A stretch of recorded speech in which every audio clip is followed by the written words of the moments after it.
સવારના અપાસ એકટાણાના ટાઈમમાં આપણે આજે બનાવશું ક્રિસ્પી એવા સરસ મજાના ભજીયા, જે ક્રિસ્પી પણ હોય, યમી પણ હોય ને બહુ જ સરસ લાગે ફાસ્ટિંગમાં.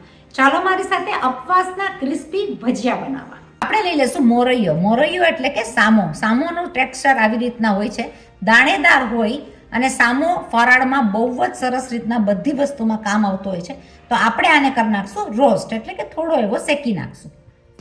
આપણે સામાન્ય રોસ્ટ કરીને એકદમ જ લાલ કે બ્રાઉન નથી કરી નાખવાનો, આપણે એને સેજ એવો શેકી નાખશું. આપણો સામો ઠંડો થઈ ગયો છે, આપણે એને કરી નાખશું ગ્રાઇન્ડ કરીને કરી નાખશું પાવડર. આપણે લઈ લીધું છે એક મોટું એવું બટેટું, એને આપણે ખમણી નાખશું મોટી સાઈડથી.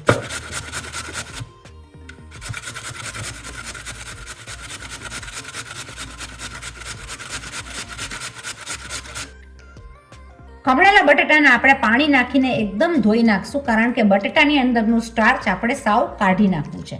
તો આપણે એને પાણીમાં ધોઈને નીચોવીને સ્ટાર્ચને કાઢી નાખશું.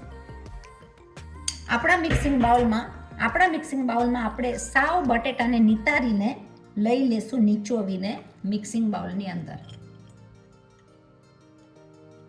સાબુદાણા બે રીતના હોય છે, એક તો હોય છે આવા ઝીણા એવા, તો આ ઝીણાને સાબુદાણા નાખવામાં આપણે પલાળી લેશું અને તરત જ નીચોવીને ગળણામાં કાઢી લઈએ. જો તમે આ સાબુદાણા વાપરતા હોય તો. મોટા સાબુદાણા વાપરતા હોય તો એક રાત એને પલાળવા પડે, પલાળ્યા પછી ડબલ ધ સાઇઝ થઈ જાય. હું લઈ લઈશ મોટા સાબુદાણા. સાબુદાણા આપણે લઈ લેશું જોઈતા પ્રમાણમાં. મને જોશે એક મુઠ્ઠી જેટલા, તો આ પ્રમાણેના સાબુદાણા હું લઈ લઈશ નીચોવીને. આ સાબુદાણા સ્ટોર કરીને પણ તમે રાખી શકો. હું કરી નાખીશ સ્ટોર કરીને, કારણ કે શ્રાવણ મહિનો ચાલે છે, આપણે ઘણી બધી વેરાયટીઝ આમાં ઉતારશું. આને હું મૂકી દઈશ રેફ્રિજરેટર, ફ્રીઝરની અંદર. આપણે લઈ લઈશું જોઈતા પ્રમાણમાં થોડા એવા સાબુદાણા. સાબુદાણાથી ક્રિસ્પીનેસ બહુ જ આવશે અને સ્વાદિષ્ટ લાગશે આપણા વડા. લઈ લઈશું સિંગદાણાનો ભૂકો. સિંગદાણાનો મેં આખો પાકો ભૂકો લઈ લીધો છે, તો હું લઈ લઈશ એને નટીનેસ એટલે કે સ્વાદ વધારવા માટે 2 ટેબલસ્પૂન જેટલા સિંગદાણાનો આખો પાકો ભૂકો. આપણા ભજીયાનો સ્વાદ વધારવા માટે ઘરનું રહેલું 1 મોટો ટેબલસ્પૂન દહીં હું આની અંદર એડ કરી નાખીશ, જેનાથી સ્વાદમાં વધશે, સોફ્ટ બનશે અને એની અંદર સોડા બાયકાર નાખવાની કોઈ પણ જરૂરત વગર તમારા ભજીયા બનશે એકદમ ક્રિસ્પી, સ્વાદિષ્ટ અને યમી. કરી નાખશું આપણે ભજીયાની અંદરનો મસાલો. તો મેં લઈ લીધી છે 1/2 ટીસ્પૂન જેટલું જીરું, 1/2 ટીસ્પૂન હું લઈ લઈશ મરચાં અને આદુનો પેસ્ટ. આખું પાકું પેસ્ટ પણ લઈ શકો, મરચાંના કટકા પણ લઈ શકો. હું થોડો એવો સ્વાદિષ્ટ બનાવવા માટે વધારીશ થોડો એનો સ્વાદ.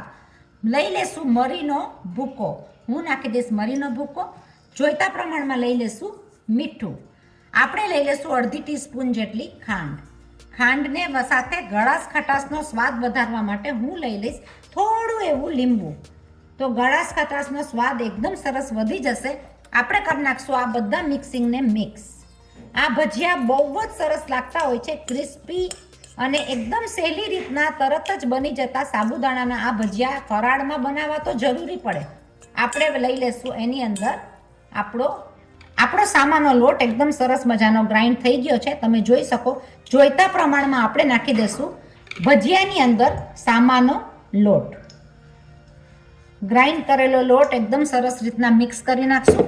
ઉતારશું એના મસ્ત મજાના ક્રિસ્પી ભજીયા. કરી નાખશું હાથ વડે, સોફ્ટ હાથ વડે બધું મિક્સ. આ મિક્સ થયેલું મિક્સચર બહુ જ સરસ દેખાય છે. આની અંદર આપણે પાણી નાખવાની બિલકુલ બી જરૂરત નહીં પડે અને આપણા ભજીયા થશે એકદમ સરસ મજાના ક્રિસ્પી. આની અંદર તમને થોડો લોટ એડ કરવો હોય તો તમે થોડો લોટ એડ કરી શકો. આપણે એની અંદર એડ કરી નાખશું કોથમીર. આપણે મિક્સિંગને કરી નાખશું મિક્સ અને આપણે ઉતારશું મસ્ત મજાના ભજીયા. આપણા ભજીયા એકદમ જ સરસ થતા હોય છે. નથી સોડા નાખ્યો, નથી બેકિંગ પાવડર નાખ્યો, પણ ભજીયા થશે એકદમ સ્વાદિષ્ટ. આપણે એને ઉતારી લેશું આ પ્રમાણે તાવડાની અંદર. તમને ચીરું ઢીલું લાગતું હોય તો તમે એ લોટ પાછો એડ કરી શકો, સામાનો લોટ એડ કરી શકો. પાણીવાળો ભાગ બહુ ન થાય, આ પ્રમાણેના ભજીયા બહુ સરસ થશે. આપણે ઉતારી લેશું સામાના ભજીયા બટેટાની સાથે, એકદમ સિમ્પલ રીતના ક્રિસ્પી અને કડક. જો આપણા ભજીયા કેટલા સરસ મજાના થયા છે, એકદમ ક્રિસ્પી ભજીયા. આ બનાવીને ખાવાની મજા જ ઓર હોય છે. ચટણીઓ સાથે આપણે બનાવી નાખ્યા આપણા ભજીયા બહુ સહેલી રીતના. લઈ લેશું જારામાં, તેલ નીતરી જશે અને ભજીયા થયા છે એકદમ ક્રિસ્પી, કડક, સાબુદાણા બટેટા સામાના. એકદમ ફાઇન મજાના ક્રિસ્પી અને કડક થયા છે. તો ભજીયાના કડકનેસમાં બહુ જ સરસ રીતના ખોલીને જોઈએ તો ભજીયા એકદમ સ્વાદિષ્ટ અને સરસ લાગે છે. સાબુદાણાના અને સામાના ભજીયા જરૂર બનાવજો. નવી નવી ફરાળી રેસીપી લઈને આપણે જરૂર પાછા વહેલા આવીએ છીએ. ત્યાં સુધી શેર કરો, સબસ્ક્રાઇબ કરો, લાઈક કરો અને આગળ ફોરવર્ડ કરો. મળીએ પાછા જલ્દીથી ફરાળી રેસીપી અલગ લઈને.